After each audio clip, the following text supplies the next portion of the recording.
Visoke gospodarske rasti niso ogrozili niti ukrepi kitajskih oblasti, ki so v zimskih mesecih zaradi gostega smoga omejile proizvodnjo v številnih tovarnah in jeklarnah.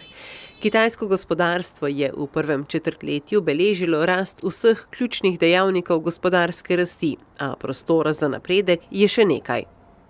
支撑经济迈向高质量发展的有利条件不断的积累增多，为全年经济稳定健康发展打下良好基础。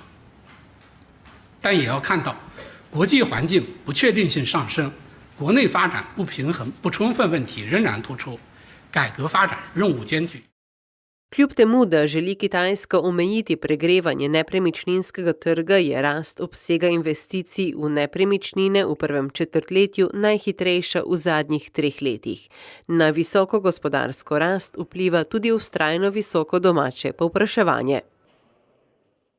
由于消费跟出口投资相比，它的波动性明显的要小一些，所以这样一种经济结构上的变化，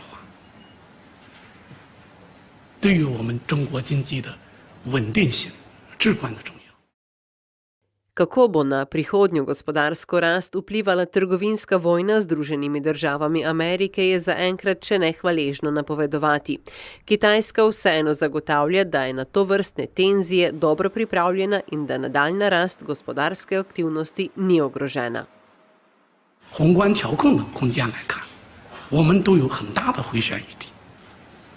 所以，中国完全有条件、有能力应对中美贸易摩擦，应对各种风险挑战，保持我们持续健康的发展态势。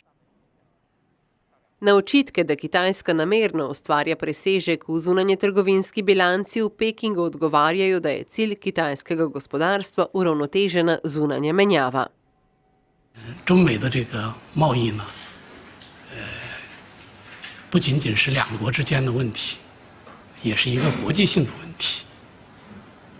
但是呢，从我们的这个贸易来看呢，中国从来不刻意追求贸易顺差。我们这2年，我们的顺差在持续的收窄。 Kitajska je sicer ob objavi četrtletnih gospodarskih kazalcev dodala, da si bo še naprej prizadevala za odprtost svojega gospodarstva in aktivno ščitila poslovanje kitajskih podjetij na tujem.